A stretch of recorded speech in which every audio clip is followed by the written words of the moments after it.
ಹೆಣ್ಣು ಮಕ್ಕಳಿಗೆ ಕೆಲವೊಂದಿಷ್ಟು ಟಿಪ್ಸ್ ಅಂತಲೇ ಹೇಳ್ಬೋದು ಅಥವಾ ವಿಚಾರಗಳನ್ನಂತ ಹೇಳ್ಬೋದು. ಆ ಒಂದು ವಸ್ತುಗಳನ್ನು ಹಾಕ್ಕೊಂಡು ಮಂಗಳ ಸ್ನಾನವನ್ನು ಮಾಡುವಂಥದ್ದು ತುಂಬ ವಿಶೇಷವಾಗಿರುವಂಥದ್ದು. 100ಕ್ಕೆ 100 ಇದಕ್ಕೆ ನಿಮಗೆ ರಿಸಲ್ಟ್ ಸಿಗುವಂಥದ್ದು. ಇದೊಂಥರ ಲಕ್ಷ್ಮಿಯ ಚಮತ್ಕಾರ ನಡೆಯುತ್ತೆ ಅಂತ ಮಾತ್ರ ಹೇಳ್ಬೋದು.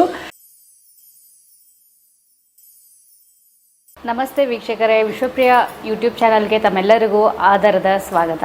ಇವತ್ತಿನ ಕಾರ್ಯಕ್ರಮದಲ್ಲಿ ಮುಖ್ಯವಾಗಿ ಹೆಣ್ಣು ಮಕ್ಕಳಿಗೆ ಸಂಬಂಧಪಟ್ಟ ಹಾಗೆ ಮನೆಯಲ್ಲೇ ಸುಲಭವಾಗಿ ಯಾವ ರೀತಿಯಾಗಿ ಪರಿಹಾರಗಳನ್ನು ಮಾಡಿಕೊಳ್ಳಬಹುದು ಅನ್ನುವ ಒಂದು ವಿಚಾರವಾಗಿ ಇವತ್ತಿನ ವಿಡಿಯೋ ಇದೆ.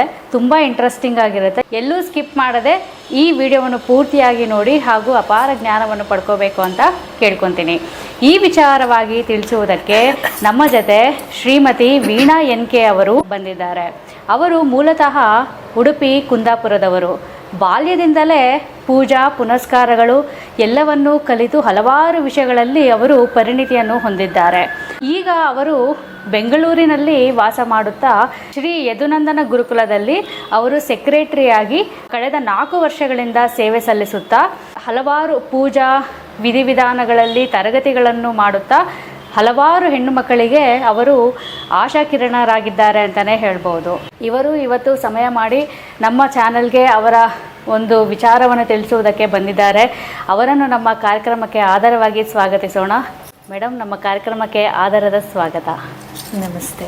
ನಮಸ್ತೆ ಮೇಡಮ್, ನಿಮ್ಮ ಒಂದು ಕಿರುಪರಿಚಯವನ್ನು ಮಾಡಿಸಿ, ಹಾಗೆ ಬಾಲ್ಯದಿಂದ ಹೇಗೆ ನಿಮಗೆ ಈ ಪೂಜೆ ಪುನಸ್ಕಾರಗಳಲ್ಲಿ ಹೇಗೆ ಒಂದು ಒಲವು ಉಂಟಾಯಿತು, ಇಲ್ಲಿವರೆಗೂ ನೀವು ಹೇಗೆ ಬಂದಿದ್ದು ಅಂತ ವೀಕ್ಷಕರಿಗೆ ತಿಳಿಸ್ಕೊಡ್ಬೇಕು.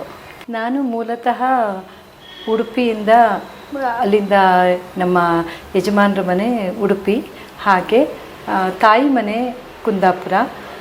ಅಲ್ಲಿಂದ ಮದುವೆ ಆದ್ರ ಮೇಲೆ ನಾನು ಬೆಂಗಳೂರಿಗೆ ಬಂದು ಇಲ್ಲಿ ಇರುವಂಥದ್ದಾಯಿತು. ಆಗ ನಮ್ಮ ಅಮ್ಮನ ಮನೇಲೆಲ್ಲ ತುಂಬಾ ಪೂಜೆ ಪುನಸ್ಕಾರ ಎಲ್ಲರೂ ನಡೀತಿತ್ತು. ಹಾಗೆ ನಮ್ಮಮ್ಮ ತುಂಬ ಎಲ್ಲದಕ್ಕೂ ಯಾವ ರೀತಿ ಇರಬೇಕು, ಯಾವ ರೀತಿ ಇದು ಮಾಡಬೇಕು ಎಲ್ಲದನ್ನು ಅಮ್ಮ ಹೇಳ್ಕೊಡ್ತಾಯಿದ್ರು. ಅದು ಹಾಗೆ ಮುಂದುವರ್ಸ್ಕೊಂಡು ಬಂದಿದ್ದೀನಿ. ಈಗ ನಾನು ಶ್ರೀ ಯದುನಂದನ ಗುರುಕುಲ ಸಂಸ್ಥೆಯಲ್ಲಿ ಸಾಕಷ್ಟು ಶ್ಲೋಕಗಳನ್ನು ಹೇಳ್ಕೊಡ್ತಾ ಇದ್ದೀನಿ. ಲಕ್ಷ್ಮೀ ಹೃದಯ, ನಾರಾಯಣ ಹೃದಯ, ಲಲಿತಾ ತ್ರಿಶತಿಗೆ, ಲಕ್ಷ್ಮೀ ಶೋಭಾನೆ, ಲಕ್ಷ್ಮೀ ಸಹಸ್ರನಾಮ, ಲಲಿತಾ ಸಹಸ್ರನಾಮ, ಈ ಥರ ಸಾಕಷ್ಟು ಒಂದು ಸ್ತೋತ್ರಗಳನ್ನು ನಾನು ಹೇಳ್ಕೊಡ್ತಾ ಇದ್ದೀನಿ. ಅದರ ಜೊತೆಯಲ್ಲಿ ಬರೀ ಶ್ಲೋಕಗಳು ಮಾತ್ರ ಅಲ್ಲದೆ ಹೆಣ್ಮಕ್ಕಳಿಗೆ ಸಾಕಷ್ಟು ವಿಚಾರಗಳು ತಿಳಿಸುವಂಥದ್ದನ್ನು ಮಾಡ್ತಾ ಇದ್ದೀನಿ. ಮನೆಯಲ್ಲೇ ಇದ್ದು ಕೂಡ ಅವರು ಯಾವ ರೀತಿ ತನ್ನ ಮನೆಯಲ್ಲಿ ಯಾವ ರೀತಿ ಪೂಜೆ ಪುನಸ್ಕಾರವನ್ನು ಮಾಡ್ಕೊಳ್ಬಹುದು, ಪ್ರತಿನಿತ್ಯದ ಒಂದು ಪೂಜೆ ಪುನಸ್ಕಾರ ಯಾವ ರೀತಿ ಇರುತ್ತೆ, ಹಾಗೆ ವ್ರತ ಯಾವ್ದ್ಯಾವುದು ವ್ರತಗಳನ್ನು ಮಾಡ್ಬೋದು, ಹಣಕಾಸಿನ ತೊಂದರೆಗೆ ಮತ್ತು ಗಂಡ ಹೆಂಡತಿಯ ಒಂದು ಅನ್ಯೂನ್ಯತೆಗಾಗಿ, ಹಾಗೆ ಸಂಸಾರದಲ್ಲಿ ಸಾಕಷ್ಟು ತೊಂದರೆಗಳನ್ನು ಅನುಭವಿಸ್ತಾ ಇರುವಂಥ ಹೆಣ್ಣು ಮಕ್ಕಳಿಗೆ ಕೆಲವೊಂದಿಷ್ಟು ಟಿಪ್ಸ್ ಅಂತಲೇ ಹೇಳ್ಬೋದು ಅಥವಾ ವಿಚಾರಗಳನ್ನಂತ ಹೇಳ್ಬೋದು ಮಾಡಿ ಸಾಕಷ್ಟು ಜನ ತುಂಬ ಒಳ್ಳೆಯ ಒಂದು ರೆಸ್ಪಾನ್ಸ್ ಇದೆ. ಹೇಳಿದಂಥ ಪೂಜೆ ಎಲ್ಲ ಮಾಡಿ ತುಂಬ ಅನುಕೂಲ ಆಗಿದೆ ಅವ್ರಿಗೆ ಅಂತ. ಅಂದರೆ ಎಲ್ಲರೂ ಸುಲಭವಾಗಿ ಮನೆಯಲ್ಲೇ ಈ ಒಂದು ಪರಿಹಾರಗಳನ್ನ ಎಲ್ಲರೂ ಸುಲಭವಾಗಿ ಮಾಡುವಂತಹದ್ದನ್ನು ಮಾಡ್ಬೋದು. ಈ ಥರ ಒಂದು ವಿಚಾರ ಮತ್ತು ಪೂಜಾ ವಿಧಾನವನ್ನು ಕಲಿಬೇಕು ಅನ್ನೋ ಹಾಗಿದ್ರೆ ಯದುನಂದನದಲ್ಲಿ ಯಾರು ಬೇಕಾದರೂ ಜಾಯ್ನ್ ಆಗಬಹುದು. ಸಾಕಷ್ಟು ವಿಚಾರವನ್ನು ತಿಳಿಸುವಂಥದ್ದು. ಅಂದರೆ ಈ ಪರ್ಟಿಕ್ಯುಲರ್ ಹೇಳ್ಕೊಡೋದಕ್ಕೆ ನೀವು ಕ್ಲಾಸಸ್ ಮಾಡ್ತೀರಾ? ಕ್ಲಾಸಸ್ಸು ಮಾಡ್ತೀನಿ. ಮತ್ತು ಶ್ಲೋಕ ಕ್ಲಾಸಿಗೆಲ್ಲ ಯಾವುದು ಪೇಮೆಂಟ್ ಏನಿರೋದಿಲ್ಲ, ಫ್ರೀ ಕ್ಲಾಸಸ್ ಮಾಡ್ತೀನಿ. ಅದರಲ್ಲಿ ನಾನು ಸಾಕಷ್ಟು ವಿಚಾರ ತಿಳಿಸ್ತೀನಿ. ಇನ್ನೂ ಡೆಪ್ತಾಗಿ ಬೇಕು ಅಂದಾಗ ಕೆಲವೊಂದಿಷ್ಟು ವಿಚಾರವನ್ನು ಪೂಜೆ ಪುನಸ್ಕಾರವನ್ನೆಲ್ಲ ಸಪ್ರೇಟಾಗಿ ಹೇಳಿಕೊಡ್ತಿದ್ದೀನಿ. ತುಂಬ ಅನುಕೂಲ ಆಗಿದೆ. ಮಕ್ಕಳ ವಿದ್ಯಾಭ್ಯಾಸದಲ್ಲಂತೂ ಈ ಸತಿ ಅಂತೂ ಎಲ್ಲ ಮಕ್ಕಳ ರಿಸಲ್ಟು ತುಂಬ 95 ಮೇಲೆ ಬಂದಿರುವಂಥದ್ದು. ಈ ಥರ ಒಂಥರ ತುಂಬ ಖುಷಿಯಾಗುವಂಥ ವಿಚಾರ ಆ ದೇವರ ಒಂದು ಕೃಪಾ ಕಟಾಕ್ಷದಿಂದನೇ ಅಂತ ಹೇಳ್ಬೋದು. ಮೇಡಮ್, ನೀವು ಈ ನಿಮ್ಮ ತರಗತಿಯಲ್ಲಿ ಮಂಗಳ ಸ್ನಾನ ಬಗ್ಗೆ ಹೇಳ್ತೀರಾ ಅಂತ ಕೇಳ್ಪಟ್ವಿ. ಹಾಗಾದರೆ ಮಂಗಳ ಸ್ನಾನ ಅಂದರೆ ಏನು, ಅಂದರೆ ಇದು ಹೆಣ್ಮಕ್ಳು ಮಾತ್ರ ಮಾಡುವಂಥದ್ದ, ಯಾವ ಸಂದರ್ಭದಲ್ಲಿ ಮಾಡಬೇಕಾಗುತ್ತೆ, ಇದರ ವಿಧಿವಿಧಾನಗಳು ಏನಿರ್ಬೋದು, ಹಾಗೆ ಈ ಮಂಗಳ ಸ್ನಾನ ಮಾಡೋದ್ರಿಂದ ಏನು ಉಪಯೋಗ? ಈ ಮಂಗಳ ಸ್ನಾನ ಅನ್ನೋದು ತುಂಬ ಮಿರಾಕಲ್ ನಡೆದಿರುವಂಥದ್ದು. ಮಂಗಳ ಸ್ನಾನದಿಂದ ಇದು ಪ್ರತಿ ಶುಕ್ರವಾರ ಮತ್ತು ಮಂಗಳವಾರ ಹೆಣ್ಮಕ್ಳು ಮಾಡಬೇಕಾಗಿರುವಂಥದ್ದು. ಹಾಗೆ ಮನೆಯಲ್ಲಿರುವಂತಹ ಗಂಡಸರು ಮಾಡಬೇಕು ಅಥವಾ ಮಕ್ಕಳಿಗೆ ಮಾಡಬೇಕು ಅಂದರೆ ವಾರದಲ್ಲಿ ಒಂದು ದಿನ ಮಾತ್ರ ಇದನ್ನು ಮಾಡಬಹುದು. ಆದರೆ ಹೆಣ್ಣು ಮಕ್ಕಳು ಇದನ್ನು ಮಾಡೋದ್ರಿಂದ ಮನೆಯಲ್ಲಿ ಎಲ್ಲ ರೀತಿಯ ನೆಗೆಟಿವನ್ನು ಹೋಗಲಾಡಿಸ್ಕೊಳ್ಬಹುದು, ಮನೆಯಲ್ಲಿ ನೆಮ್ಮದಿಯನ್ನು ಕಾಣಬಹುದು, ಮನೆಯಲ್ಲಿ ಯಾವಾಗಲೂ ಕೂಡ ಸಮೃದ್ಧಿಯನ್ನು ಕಾಣ್ಬೋದು ಅನ್ನೋದು ಮಾತ್ರ ಹೇಳ್ಬೋದು. ಯಾವ ರೀತಿ ಸಮೃದ್ಧಿ? ಹೆಣ್ಮಕ್ಳು ಮನೆಯಲ್ಲಿ ಹಣಕಾಸಿಗಾಗಿ ಸಾಕಷ್ಟು ಮನೆಯಲ್ಲಿ ಕೆಲವೊಂದು ಹೆಣ್ಮಕ್ಳು ನೆಮ್ಮದಿಯನ್ನು ಕಳ್ಕೊಳ್ತಿದ್ದಾರೆ. ಮನೆಯಲ್ಲಿ ಯಜಮಾನರು ಕರೆಕ್ಟಾಗಿ ಹಣವನ್ನು ತಂದುಕೊಡ್ತಿಲ್ಲ, ಕೆಲಸ ಮಾಡ್ತಾ ಇಲ್ಲ, ಹಾಗಾಗಿ ಮನೆಯಲ್ಲೇ ಕೂತ್ಕೊಂಡಿರ್ತಾರೆ. ಮಕ್ಕಳಿಗೆ ಯಾವುದೇ ರೀತಿಯ ಒಂದು ಏಳಿಗೆ ಇಲ್ಲ. ಈ ಒಂದು ವಿಚಾರ ಎಲ್ಲ ಆದಾಗ ಇದು ಮನೆಯಲ್ಲಿ ಹೆಣ್ಮಕ್ಕಳು ಮನೆಗೆ ಮಹಾಲಕ್ಷ್ಮಿ ಅಂತ ಹೇಳ್ತಾರೆ. ಈ ಮಹಾಲಕ್ಷ್ಮಿ ಆಗಿರುವಂಥ ಹೆಣ್ಮಕ್ಕಳು ಮನೆಯಲ್ಲಿ ಮಾಡಬೇಕಾಗಿರೋದು ಪ್ರತಿ ಶುಕ್ರವಾರ ಮಂಗಳವಾರ ಬೆಳಗ್ಗೆ ಸ್ನಾನ ಮಾಡೋಕ್ಕೂ ಮೊದಲಾಗಿ ಒಂದಿಷ್ಟು ಅದಕ್ಕೆ ಬೇಕಾಗಿರುವಂಥ ವಸ್ತುವನ್ನು ಮೊದಲಾಗಿ ನಾನು ನಿಮ್ಗೆ ಹೇಳ್ತೀನಿ.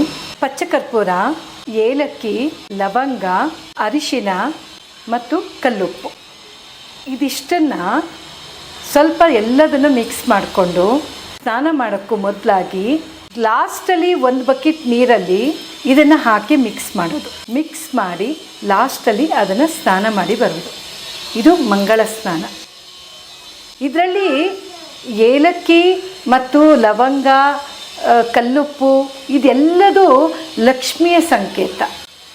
ಆವತ್ತಿನ ದಿನ ಈ ಒಂದು ಮಂಗಳ ಸ್ನಾನವನ್ನು ಮಾಡಿದಂಥ ಹೆಣ್ಮಕ್ಳನ್ನ ಮುಖ ನೋಡಿದ್ರೇ ಅದೇನೋ ಒಂದು ರೀತಿಯ ಕಳೆ. ಅಂದರೆ ಸ್ನಾನ ಮಾಡ್ದ ದಿವಸ ನಿಮಗೆ ಗೊತ್ತಾಗ್ಬಿಡುತ್ತೆ.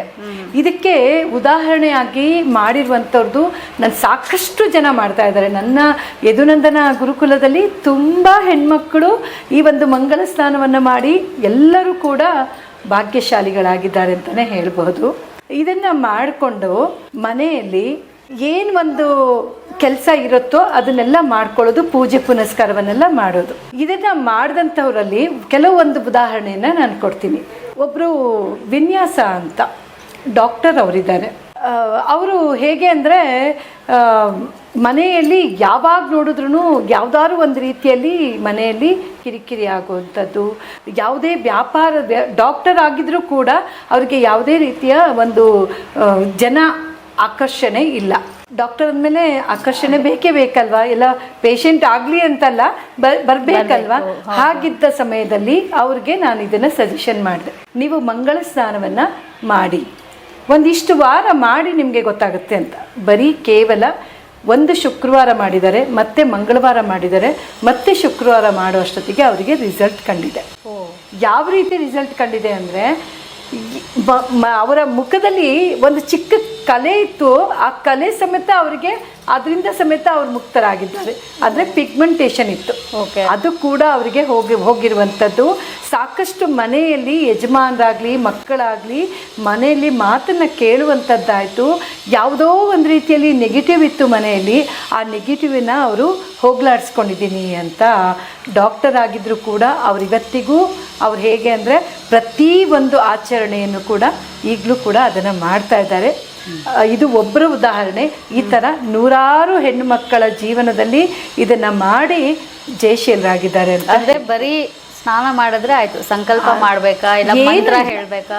ಏನೂ ಇಲ್ಲ. ಇದಿಷ್ಟು ವಸ್ತು ಏನು ಹೇಳಿದ್ದೀನಿ, ಇದಕ್ಕೆ ನಮ್ಮ ತರಗತಿಗೆ ಸೇರ್ಕೊಂಡವರಿಗೆ ಇನ್ನೊಂದಿಷ್ಟು ವಸ್ತುಗಳನ್ನು ಕೂಡ ನಾನು ಹೇಳ್ತೀನಿ. ಆ ಒಂದು ವಸ್ತುಗಳನ್ನು ಹಾಕ್ಕೊಂಡು ಮಂಗಳ ಸ್ನಾನವನ್ನು ಮಾಡುವಂಥದ್ದು ತುಂಬ ವಿಶೇಷವಾಗಿರುವಂಥದ್ದು. 100ಕ್ಕೆ 100 ಇದಕ್ಕೆ ನಿಮಗೆ ರಿಸಲ್ಟ್ ಸಿಗುವಂಥದ್ದು. ಯಾಕೆಂದರೆ ಅನ್ಯೋನ್ಯತೆ, ಗಂಡ ಹೆಂಡತಿ ಅನ್ಯೋನ್ಯತೆ ಅಂತೂ ತುಂಬ ಚೆನ್ನಾಗಿರುವಂಥದ್ದಾಗುತ್ತೆ. ಇಷ್ಟನ್ನು ಹೇಳ್ಬೋದು ಮಂಗಳ ಸ್ನಾನದ ಬಗ್ಗೆ. ಮೇಡಮ್, ನೀವು ವಸ್ತುಗಳನ್ನ ಇನ್ನೊಂದ್ಸರಿ ಹೇಳ್ಬೋದಾ? ಹಾಗೆ ಸ್ನಾನ ಆದ ನಂತರ ಕೊನೆಯಲ್ಲಿ ನೀರು ಉಳ್ಕೊಂಡಿರುತ್ತಲ್ಲ ಅವಾಗ ಹಾಕ್ಬೇಕಾ, ಇಲ್ಲ ಮುಂಚೆನೆ ಪೂರ್ತಿ ಸ್ನಾನ ಮಾಡಬೇಕಾದಾಗ ಮುಂಚೆನೆ ಇಲ್ಲ ಇಲ್ಲ, ಮೊದಲಾಗಿ ಅವರು ಮೊದಲೇನಾದರೂ ಶಾಂಪೂ ಇಂಥದ್ದೇನಾದ್ರು ಯೂಸ್ ಮಾಡ್ತಾರಲ್ವ, ಅದೆಲ್ಲ ಮಾಡಿದ ನಂತರ ಮಾಡಬೇಕಾಗಿರೋದು. ಒಂದು ಅರ್ಧ ಬಕೆಟ್ ನೀರಿಗೆ ಸಪ್ರೇಟಾಗಿ ನೀರು ಇಟ್ಕೊಂಡು ಅದಕ್ಕೆ ಕಲ್ಲುಪ್ಪು, ಪಚ್ಚಕರ್ಪೂರ, ಅರಿಶಿನ, ಏಲಕ್ಕಿ, ಲವಂಗ, ಎಲ್ಲ ಏಲಕ್ಕಿ ಲವಂಗ ಒಂದೊಂದು ಪೀಸ್ ಸಾಕು. ಅದನ್ನ ಜಜ್ಜಿಬಿಟ್ಟು ಹಾಕೋಬೇಕಾಗುತ್ತೆ. ಜಜ್ಜಿ ಹಾಕೋಬೇಕು. ಇದನ್ನ ಹಾಕೊಂಡು ಲಾಸ್ಟಲ್ಲಿ ಇದನ್ನ ಒಂದು 5 ಚೆಂಬು ಅಥವಾ 11 ಚೆಂಬು ಅಂತ ಹೇಳಿ ಇದನ್ನ ಹಾಕೊಂಡು ಬರುವಂಥದ್ದು. ಮತ್ತೆ ಆಮೇಲೆ ಸೋಪ್ ಆಗಲಿ ಶಾಂಪೂ ಆಗಲಿ ಏನನ್ನು ಕೂಡ ಯೂಸ್ ಮಾಡುವ ಹಾಗಿಲ್ಲ. ನೀರು ಹಾಕೊಂಡ್ಮೇಲೆ ಸೋಪು ಶಾಂಪೂ ಬಳಕೆ ಮಾಡಬಾರ್ದು, ಯಾವುದನ್ನು ಯೂಸ್ ಮಾಡುವಾಗಿಲ್ಲ. ಇದೊಂಥರ ಲಕ್ಷ್ಮಿಯ ಚಮತ್ಕಾರ ನಡೆಯುತ್ತೆ ಅಂತ ಮಾತ್ರ ಹೇಳ್ಬೋದು. ಇದನ್ನ ಎಲ್ಲ ಹೆಣ್ಮಕ್ಳು ಇದನ್ನ ಮಾಡಿ ಅಂತ ಹೇಳ್ತೀನಿ. ಯಾರ ಮನೇಲಿ ಯಜಮಾನರು ಮನೇಲಿ ಮಾತು ಕೇಳ್ತಿಲ್ಲ ಅಂತ ಇದ್ದರೆ ಡೆಫಿನೆಟಾಗಿ ಇದನ್ನು ಮಾಡಿ ನಿಜವಾಗೂ ನಿಮ್ಮ ಬೆನ್ನ ಹಿಂದೆನೇ ಸುತ್ತುತ್ತಾರೆ ಅನ್ನೋದನ್ನು ಮಾತ್ರ ಹೇಳ್ಬೋದು. ಅಷ್ಟು ಚಮತ್ಕಾರವಾಗಿರುವಂಥದ್ದು ಈ ಮಂಗಳ ಸ್ನಾನವನ್ನು. ತುಂಬ ಚೆನ್ನಾಗಿ ವಿವರಿಸಿದ್ದೀರಾ ಮೇಡಮ್.